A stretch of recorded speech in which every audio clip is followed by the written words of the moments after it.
Buenas tardes. El día de hoy hablaremos de los temas del derecho fiscal desde diferentes puntos de la ciudad con nuestros especialistas en derecho, los cuales nos contarán diferentes puntos de vista de temas relevantes al segundo parcial de la materia práctica forense del derecho fiscal. Para comenzar tenemos a nuestro compañero Miguel Benítez que reporta desde Ecatepec tocando un tema muy importante que es el juicio en vía sumaria y el juicio en línea. A continuación vamos con él.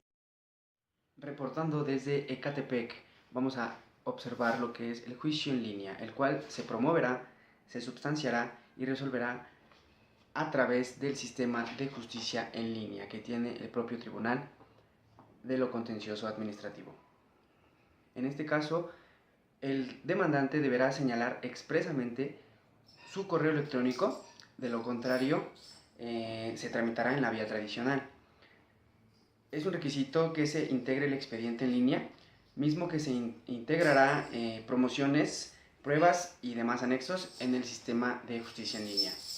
Para el desahogo de las pruebas testimoniales se hará a través de conferencias, de videoconferencias, para la cual se necesitan los requisitos de la firma electrónica avanzada, de la clave de acceso y contraseña que igualmente se proporciona a través del tribunal, del sistema de justicia en línea. En este juicio no son necesarios las copias de traslado, ya que todo es mediante el expediente electrónico. Para tramitar este juicio son las 24 horas del día en los que se encuentren abiertas las oficinas de las salas del tribunal. En otras noticias, en el juicio de la vía sumaria, esto es una simplificación y abreviación del procedimiento de lo contencioso administrativo y tiene que requerir varios requisitos. Uno, el más importante, es que no debe de exceder 5 veces el salario mínimo. Las resoluciones deben ser dictadas de las autoridades fiscales federales. Algunas resoluciones que solamente se impongan multas o sanciones pecuniarias, eso quiere decir en especie, en dinero. Y una vez presentada la demanda, se le corre traslado para que en términos de 15 días conteste la autoridad. En el juicio sumario se puede ampliar en términos del artículo 17 de la Ley Federal de Procedimiento Contencioso Administrativo, el cual también puedes interponer el recurso de reclamación en un plazo no mayor a 5 días para presentarlo. Y una vez cerrada la instrucción, el magistrado pronunciará la sentencia dentro de los 10 días siguientes. Excelente la explicación de nuestro compañero Miguel Benítez. A continuación, le corresponde explicar a Edwin Tenorio, quien profundizará en temas como el recurso de revisión y de reclamación. Compañeros, yo les voy a hablar un poco de lo que es el recurso de revisión y lo que es el recurso de reclamación. Ambos, su fundamento constitucional está en el artículo 104, fracción 1, párrafo B. Bueno, ese nada más es el del recurso de revisión. Establece que le corresponde a los tribunales fiscales de la Federación de conocer del recurso de revisión, en donde nos establece en qué casos se puede interponer el recurso de revisión. También habla de que debe de ser promovido por la parte afectada, buscando que aquellos actos que son contrarios a derecho queden sin validez o en su defecto obtener la nulidad de los mismos actos. El recurso de revisión constituye el medio de impugnación legal con que cuenta la autoridad demandada para inconformarse por una sentencia definitiva que dicta una sala y que resulta contraria a los intereses de dicha autoridad, el cual tiene como objeto modificar, confirmar o revocar la resolución que se está impugnando. El recurso de revisión debe contener los hechos en donde se describe el supuesto incumplimiento por parte de la autoridad demandada. Se debe de fundamentar porque es procedente. Se deben de ofrecer las pruebas pertinentes y poner los puntos petitorios. El plazo, según el artículo 63 de la Ley Federal del Procedimiento Contencioso Administrativo, será de 15 días contados a partir de la fecha en la que se le notifique la resolución. Eso es por lo que hace al recurso de revisión. Ahora, el recurso de reclamación, igual su fundamento está en el artículo 104 constitucional, Y dice, bueno, no dice la letra, pero bueno, el recurso de reclamación es un medio de impugnación que tiene la parte actora, así como las autoridades demandadas, para revocar los acuerdos y resoluciones dictados por el magistrado instructor que admite, desecha o tenga por no presentada la contestación de la demanda, la ampliación de algunas pruebas, etc. Se interpondrá ante la sala regional que corresponda. El plazo será de 15 días contados a partir del día en que surte efectos la notificación de que se trate. Y bueno, el recurso de reclamación debe de contener así los agravios que se debe de dirigir que se debe de dirigir a las violaciones que según se están llevando a cabo en los actos, y se debe de ofrecer pruebas así como poner los puntos prohibitorios. Una muy buena explicación por parte del compañero Edwin Tenorio, sin duda alguna dejó el tema clarísimo. A continuación le corresponde al compañero Brian Miranda hablar sobre el tema de las medidas cautelares. Veamos su enorme aportación. Buenas tardes, reportando aquí desde el centro de la ciudad en la Biblioteca Vasconcelos. El día de hoy me toca hablarle de lo que son las medidas cautelares. Las medidas cautelares son disposiciones de protección en el propio proceso. La promoción donde se solicitan las medidas cautelares señaladas debe contener unos requisitos. Uno de ellos es el nombre del demandante y otro el domicilio para recibir y escuchar notificaciones. El escrito de la solicitud de medidas cautelares deberá cumplir con los casos en que la suspensión pudiera causar daño o perjuicio a terceros, si se considera que el solicitante otorga garantía bastante para reparar el daño o indemnizar el perjuicio que la medida cause. En los demás casos se considera determinada la situación en que habían de quedarse las cosas, así como la medida pertinente para preservar la materia del juicio principal hasta que se pronuncie la sentencia firme. El proceso será: primero deben meter una solicitud formulada por el demandante o el escrito diverso presentado ante la sala que se encuentra radicado el juicio.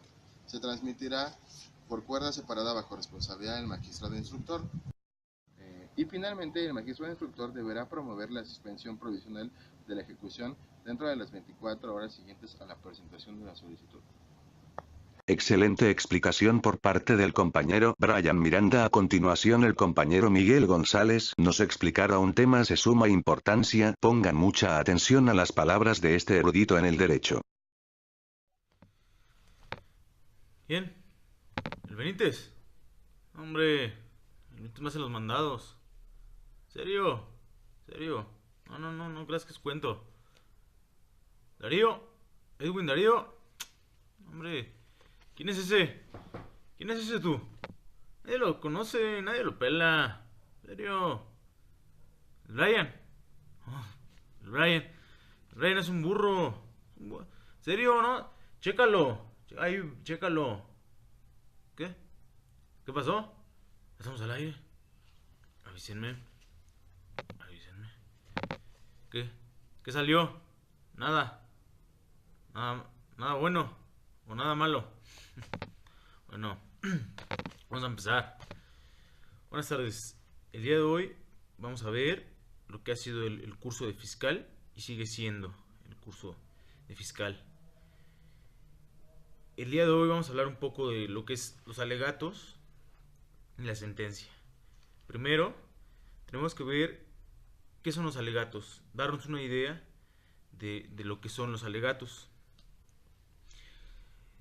Los alegatos, si bien son un resumen del proceso que se ha llevado del juicio, todo lo que hemos venido haciendo y realizando durante el proceso, los alegatos se van a dar o se van a ofrecer, se van a rendir cuando se presente el cierre de la instrucción. A partir de que se da el cierre de la instrucción, el magistrado nos dará un término de 5 días para presentar estos alegatos. Se termina la substanciación del juicio, lo que venimos diciendo, termina el juicio y se presentan los alegatos.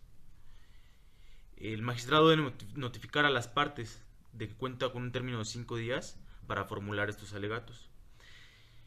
Si bien es cierto, se debe dictar una sentencia.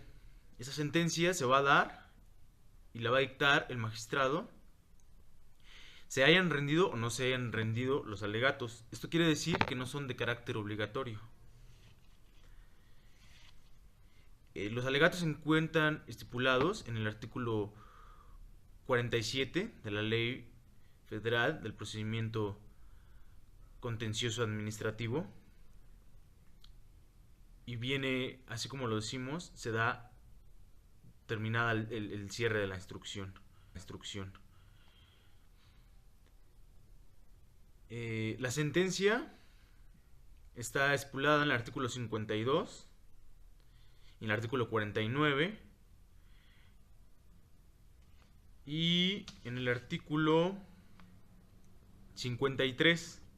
El artículo 49 nos da los días posteriores que se va a dictar la sentencia.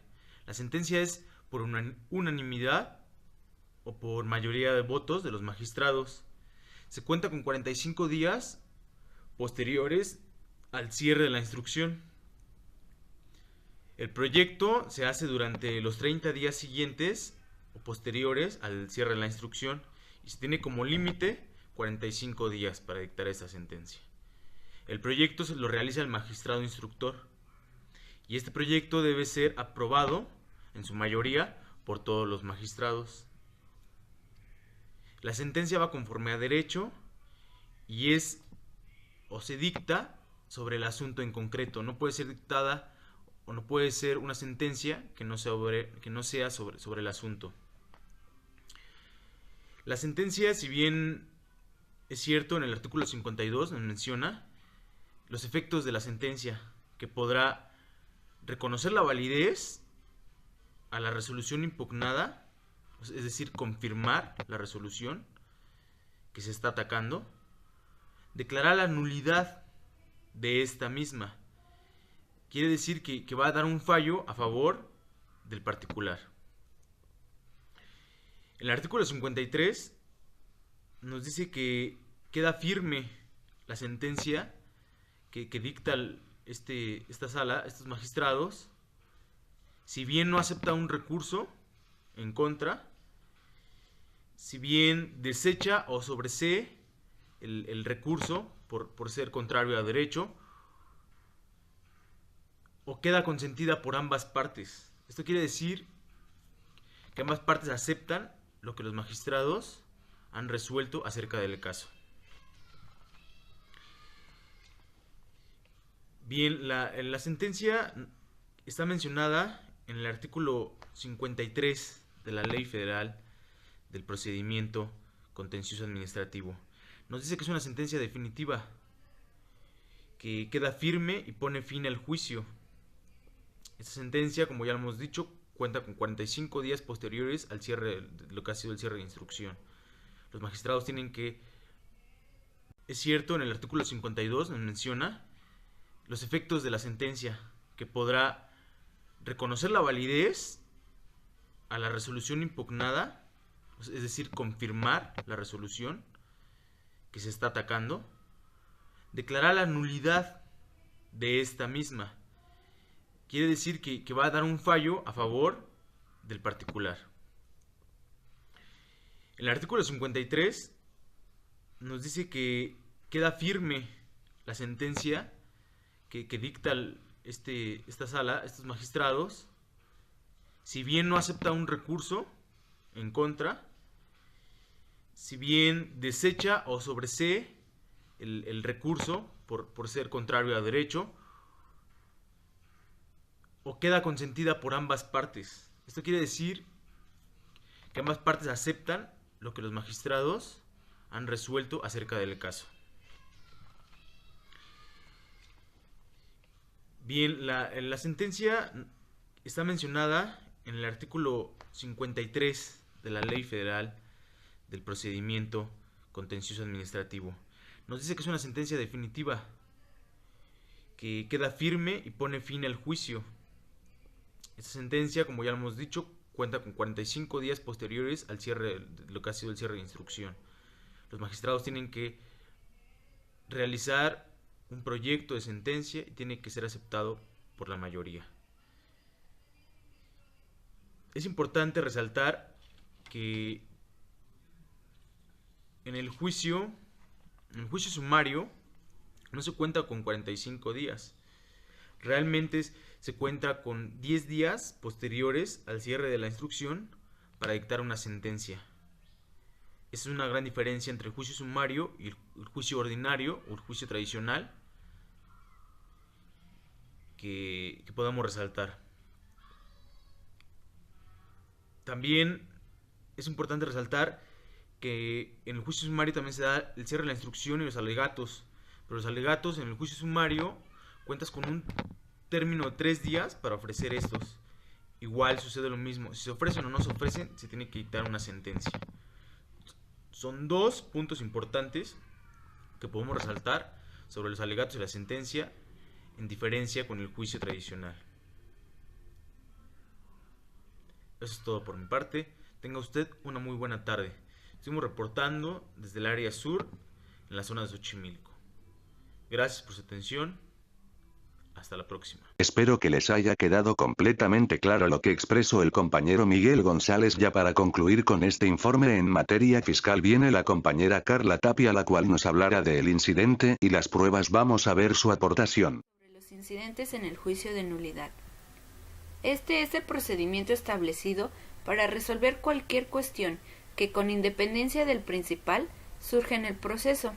Los incidentes son pequeños juicios que tienden a resolver controversias de carácter adjetivo, que tienen relación inmediata y directa con el asunto principal, de ahí su trascendencia. La regulación del trámite de los incidentes está contenida en los artículos 217 a 229 del Código Fiscal Federal. Se distingue entre dos tipos de incidentes. Primero, los de previo y especial pronunciamiento, que suspenden el juicio hasta que se dicte la resolución correspondiente, y segundo, los que no son de previo y especial pronunciamiento, que permiten la continuación del trámite del proceso.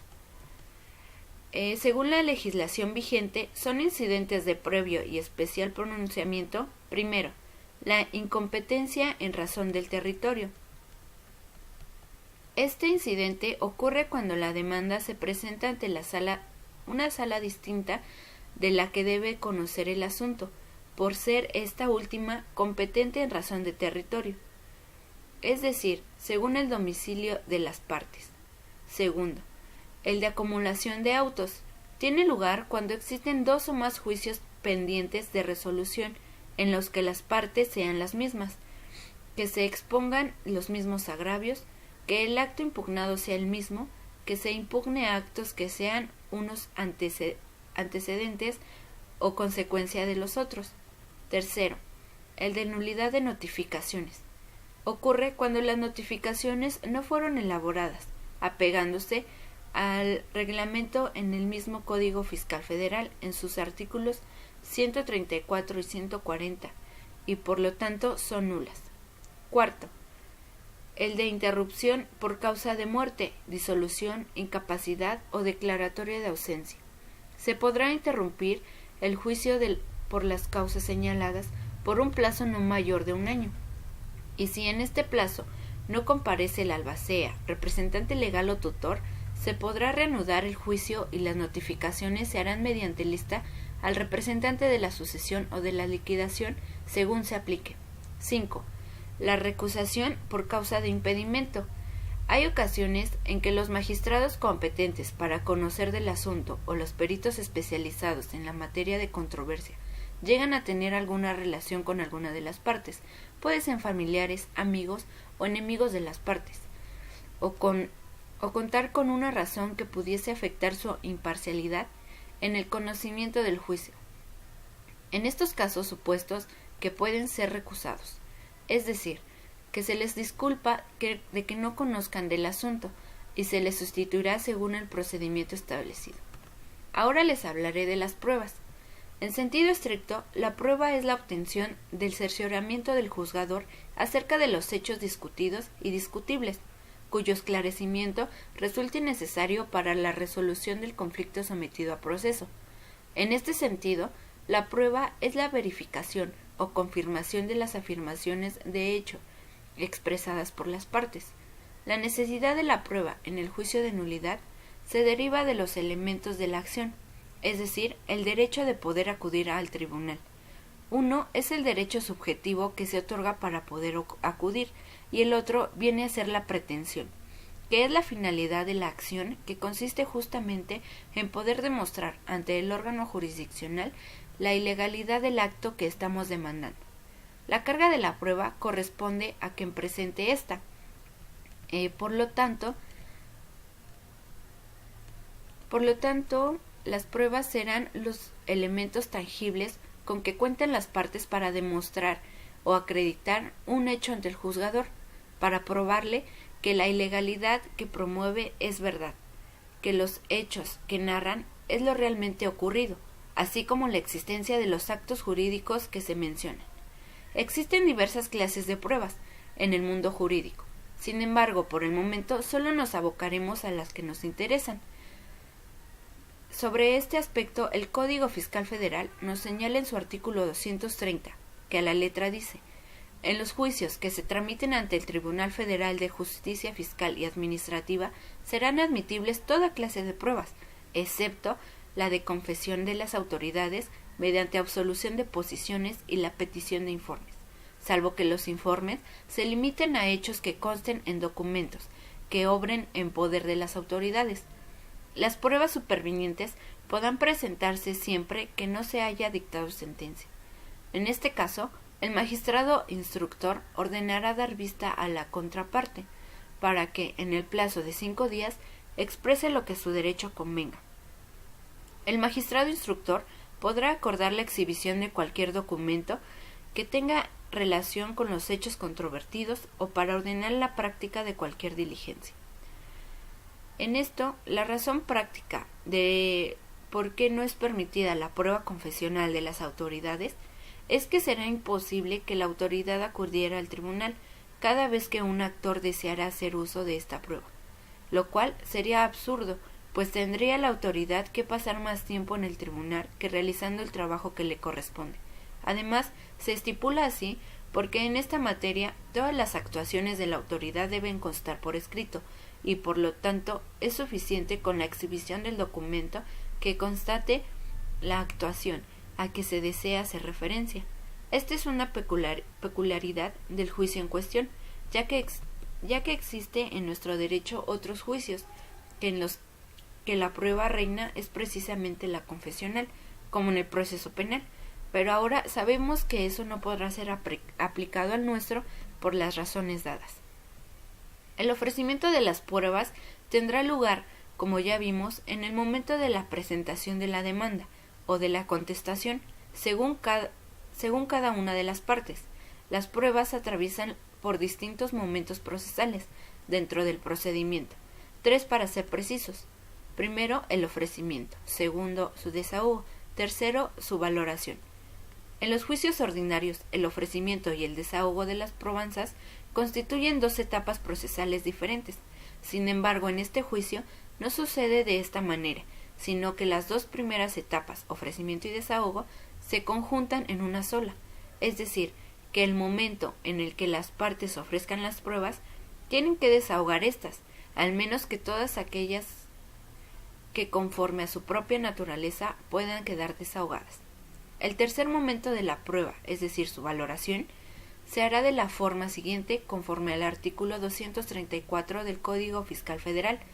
Primero, harán prueba plena la confesión expresa de las partes, las presunciones legales que no admitan prueba en contrario, así como los hechos legalmente afirmados por autoridades en documentos públicos, pero si en estos últimos se contienen declaraciones de verdad o manifestaciones de hechos de particulares, los documentos solo prueban plenamente que, ante la autoridad que los expidió, se hicieron tales declaraciones o manifestaciones, pero no prueban la verdad de lo declarado o manifestado. Tratándose de actos de comprobación de las autoridades administrativas que se entiende como legalmente afirmados, los hechos que constan en las actas respectivas.